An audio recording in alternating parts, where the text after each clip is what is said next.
Hola, buenos días. Mi nombre es Toni Mata y soy fisioterapeuta, osteópata y profesor de la Escuela de Osteopatía de Madrid. Hoy estamos aquí para hablar del abordaje del enfoque osteopático del esguince de tobillo. Lo primero y más importante para un osteópata es tener un amplio y exhaustivo conocimiento tanto de la anatomía como de la biomecánica, en este caso pues del miembro inferior y muy específicamente del pie.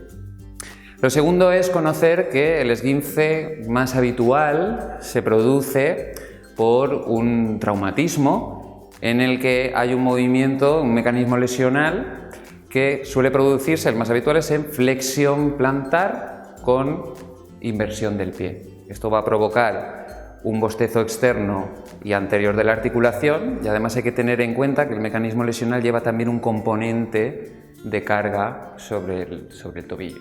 Bien.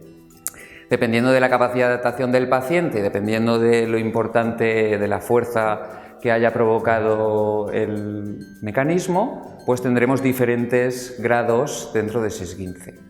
Siendo la clasificación más habitual, pues leve cuando simplemente hay una distensión, un esguince medio cuando tenemos un pequeño desgarro pero sin equimosis, y un esguince grave cuando ya realmente hay una equimosis importante y hay una impotencia funcional. Lo que sí que se va a producir siempre en este mecanismo lesional del esguince son unas disfunciones articulares, es decir, unas pérdidas de movilidad inmediatas a la lesión. Entonces, estas disfunciones tendremos que tratarlas para conseguir la buena movilidad y la buena propiocepción del pie, siempre y cuando respetando el periodo de inmovilización dependiendo del grado del esguince. Bien, entonces, además de estas disfunciones mecánicas inmediatas, el mecanismo lesional del esguince produce, con el paso del tiempo, una adaptación de toda la cadena posterior que puede llegar a generar síntomas lumbares, por ejemplo, en el paciente, incluso cefaleas.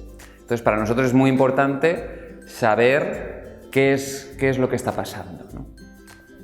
Bien, entonces, lo primero de todo es saber cuáles son esas disfunciones mecánicas. Las disfunciones mecánicas que son posibles que se produzcan en un esguince de tobillo y que después, mediante test de movilidad, tendremos que revisar, pues será un astrágalo anterior y externo, una compresión de la tibiotarsiana, un calcáneo interno o calcáneo en inversión, una caída, una inferioridad del par cuboides-escafoides, y también es posible que encontremos una segunda cuña en superioridad.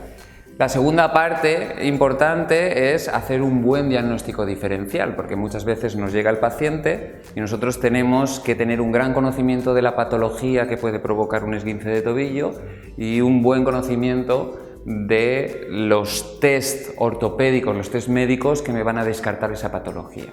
Entonces yo aplicaré esos test y una vez ya hemos decidido qué podemos tratar, entonces iremos a valorar los test de movilidad propios de cada articulación para ver qué disfunciones existen y poder aplicar las técnicas adecuadas.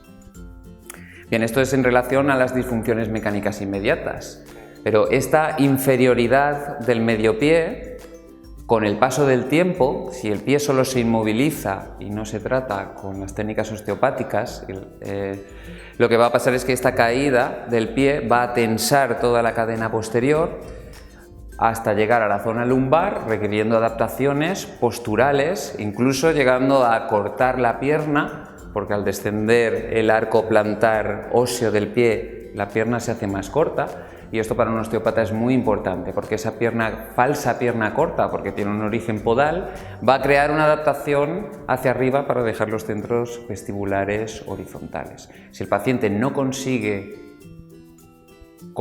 esta horizontalidad, pues tendrá vértigos, tendrá mareos, y toda esa cadena lesional va a empezar por el pie. Entonces, ¿qué hacemos o qué es lo que debemos hacer? Pues dependiendo del grado del esguince, haremos una cosa u otra. Evidentemente, si el esguince es grave, el paciente lo que necesita es una inmovilización, un tratamiento médico y posteriormente, cuando el médico ya le haya dado el alta, haremos el trabajo fisioterápico de terapia manual, además de estas técnicas osteopáticas. Si el esguince es leve, solamente es una distensión, podemos trabajar el pie, siempre con cuidado de no provocar dolor, podemos trabajar el pie prácticamente desde el principio de la lesión. Y si el esguince es medio, pues bueno, haremos la descompresión tibiotarsiana para permitir que esa cápsula articular pueda cicatrizar en una buena posición y luego haremos un taping o inmovilizaremos durante 3 semanas. En el esguince leve, además de aplicar los métodos físicos de la fisioterapia como frío, corrientes, haremos las técnicas articulares y de thrust osteopáticas y haremos también un trabajo del stretching de toda la cadena posterior. Ahora, entonces, lo que vamos a hacer es valorar o ver qué posibles disfunciones osteopáticas ha producido este esguince y lo vamos a ver en un pie real. Bien, entonces, para valorar esas posibles disfunciones que pueden aparecer en un esguince de tobillo, tenemos diferentes test de movilidad.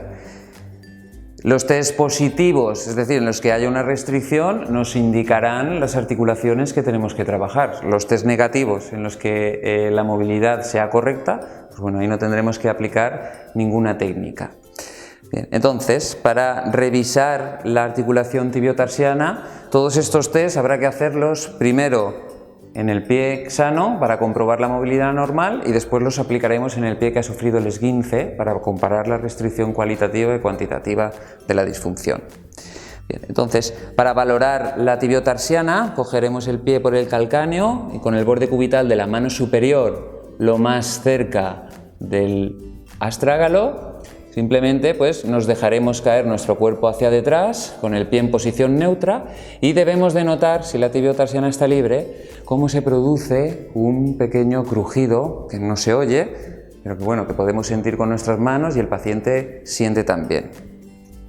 Si lo que queremos valorar es la anterioridad de la tibia, pues tomamos un contacto con la primera comisura de la mano superior en el borde más inferior de la tibia, la otra mano contacta en el pie provocando una flexión plantar. Cuando nos llega la tensión a la tibia, en ese momento la deslizamos hacia detrás y sentimos la calidad de movimiento y de nuevo insisto, la compararemos con el lado sano.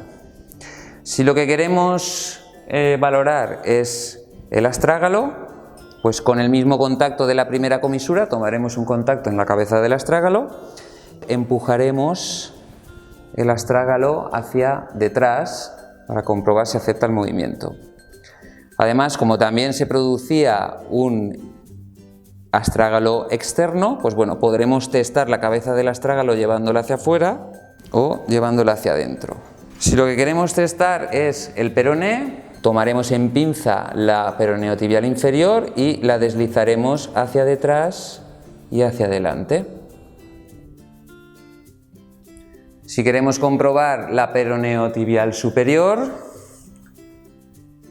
cogeremos en pinza la cabeza del peroné y respetando el plano articular hacia adelante y hacia afuera, movilizaremos hacia adelante y hacia detrás la cabeza del peroné.